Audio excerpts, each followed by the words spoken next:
श्री गुरुदेव दत्त. अध्याय 27. उन्मत्त ब्राह्मणांना शाप. मातंगास पूर्वजन्म स्मरण. ओम श्री गणेशाय नम. श्री सरस्वते नम. श्री गुरुभ्यो नम. श्री कुलदेवताय नम. नामधारकाने सिद्धमुनींच्या चरणांना वंदन करून त्यांचे स्तवन केले आणि विचारले. श्री गुरूंनी त्या ब्राह्मणांना चारही वेदांचा विस्तार समजावून सांगितला. तदनंतर काय झाले ते मला सविस्तर सांगा. नामधारकाने असे विचारले असता सिद्धमुनी म्हणाले, नामधारका, श्री गुरूंची महती किती सांगावे. त्याने त्या मूर्ख ब्राह्मणांना समजावून सांगायचा खूप प्रयत्न केला. त्यांचे हिताहित कशात आहे हेही सांगितले, पण काही उपयोग झाला नाही. वादविवाद करा, नाही तर जयपत्र द्या, हाच ठेका त्यांनी धरला. त्या ब्राह्मणांना हा दुराग्रह पाहून श्री गुरु संतापले. ते म्हणाले, ठीक आहे, जशी तुमची इच्छा. दिव्यावर झडप घालणाऱ्या पतंगाप्रमाणे त्यांनी स्वतःचे अहित करून घेण्याचे ठरवले. त्याला कोण काय करणार. याच वेळी श्रीगुरूंना दूर अंतरावर एक मनुष्य दिसला. श्रीगुरू आपल्या शिष्याला म्हणाले, त्या मनुष्यास बोलावून आमच्याकडे आण. त्या शिष्याने त्या मनुष्यास बोलावून आणले. श्रीगुरूंनी त्याची नीट चौकशी केला तेव्हा तो म्हणाला, महाराज, मी हीन जातीचा मातंग आहे, म्हणून गावाच्या बाहेर राहतो. माझे पूर्वपुण्य मोठे आहे, म्हणूनच मला आज तुमचे दर्शन घडले. असे म्हणून त्याने गुरूंना साष्टांग नमस्कार घातला. श्री गुरूंनी एका शिष्याला आपला दंड दिला व जमिनीवर 7 समांतर रेषा काढण्यास सांगितले. शिष्याने जमिनीवर 7 रेषा काढल्यावर श्रीगुरू त्या मातंगाला म्हणाले, आता तू एक एक रेषा ओलांडून पुढे. मी विचारलेल्या प्रश्नाचे उत्तर दिल्यानंतरच पुढची रेषा ओलांडायची आहे. श्रीगुरूंनी सांगता क्षणीच तो मनुष्य पहिली रेषा ओलांडून पुढे आला. क्षणी त्याला ज्ञानप्राप्ती झाली. श्रीगुरूंनी त्याला विचारले, तू कोण आहेस, तुझी जात कोणती. तो म्हणाला, मी भिल्ल जातीचा आहे, माझे नाव वनराखा.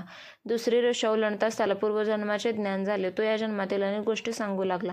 ते पाहून सर्व लोकांना मोठे आश्चर्य वाटले. तिसरी रेषा ओलांडताच त्या मनुष्याला तत्पूर्वीच्या जन्माचे स्मरण झाले. तो म्हणाला, माझे नाव गंगासूत, मी गंगेच्या काठी राहत होतो. चौथी रेषा ओलांडताच तो म्हणाला, माझे नाव सोमदत्त, मी वैश्य आहे. 6वी रेषा ओलांडताच तो म्हणाला, मी क्षत्रिय असून माझे नाव गोवर्धन. 7वी रेषा ओलांडताच तो म्हणाला, माझे नाव अध्यापक, मी ब्राह्मण असून मी वेदशास्त्र व्याकरणात पारंगत आहे. त्या मातंगाने असे सांगताच श्रीगुरूंना अतिशय आनंद झाला. ते त्या मातंगाला म्हणाले, तू स्वतःला वेदशास्त्र पारंगत ब्राह्मण म्हणवितोस, मग आता एक काम कर. येथे हे 2 ब्राह्मण आले आहेत, त्यांच्याशी वेदांवर वादविवाद कर. असे बोलून श्रीगुरूंनी अभिमंत्रित केलेली विभूती त्या मातंगाच्या सर्व शरीराला लावली. विभूतीचा स्पर्श होताच त्या मातंगाच्या ठिकाणी पूर्वजन्माचा उदय झाला. मानस सरोवरात उडी मारताच कावळ्याचा राजहंस होतो, त्याप्रमाणे श्रीगुरूंच्या हृदयस्पर्शाने तो मातंग परमज्ञानी झाला. तो खड्या आवाज सुस्वरात वेदमंत्र म्हणू लागला. हा सगळा चमत्कार त्रयमूर्ती नृसिंह सरस्वतींच्या दैवी सामर्थ्याचा. अज्ञानी लोक त्यांना सामान्य मनुष्य समजतात, त्यांचा अंधपात होतो. त्या मातंगाचे ते सुस्वर वेदपठण ऐकताच वादविवादासाठी आलेले ते 2 गर्विष्ठ ब्राह्मण भयचकित झाले. त्यांना एकही शब्द बोलता येईना. त्यांच्या छातीत वेदना होऊ लागल्या. त्यांच्या शरीराचा थरकाप आला, सर्वांगाला घाम फुटला. त्यांची स्वतःची निंदा करीत श्रीगुरूंच्या चरणांवर लोळण घेतली. ते श्रीगुरूंना म्हणाले, आम्ही अज्ञानी मूर्ख आहोत, आम्हाला वाचवा. आम्ही गुरुद्रोही ब्राह्मणद्रोही आहोत. तुमचे स्वरूप आम्ही ओळखले नाही. तुम्ही साक्षात शिवशंकर आहात. तुम्ही कृपाळू आहात. आमच्यावर दया करा. आमच्या अपराधांची क्षमा करा. आमचा उद्धार करा. त्या ब्राह्मणांनी अशी विनवणी केली असता श्रीगुरू म्हणाले, तुमच्या अपराधांना क्षमा नाही. तुम्ही मंदांध होऊन त्रिविक्रम भारतीला त्रास दिला, त्यांचा अपमान केलात. अनेक ब्राह्मणांना तुम्ही धिक्कार केलात. विद्येच्या गर्वाने उद्दाम होऊन तुम्ही असे करू शकत नाही. अनेक वाईट गोष्टी केल्यात. आता भोगा आपल्या पापांची फळे. तुम्ही ब्रह्मराक्षस व्हाल. ही शापवाने ऐकताच तो ब्राह्मण शोकाकुल झाले. ते उशाप मागू लागले. त्यावर कृपामूर्ती श्रीगुरू म्हणाले, तुम्ही 12 वर्ष ब्रह्मराक्षस व्हाल. तुम्हाला कृत कर्माचा पश्चाताप झाल्यामुळे तुम्ही शांत राहाल. पुढे तुम्हाला एक ब्राह्मण भेटेल. तेव्हा तुम्ही शुक्ल नारायण शब्द उच्चाराल. त्याच्या पुढील वाक्य तो तुम्हाला सांगेल, तेव्हाच तुमचा उद्धार होईल. आता तुम्ही नदीवर जा. श्रीगुरूने असे सांगताच ते ब्राह्मण गावाबाहेर गेले. नदीच्या तीरावर जाताच त्यांची हृदयक्रिया बंद पडली व त्यांचा मृत्यू झाला. कृतकर्माचे फळ ज्याचे त्यानेच भोगावे लागते.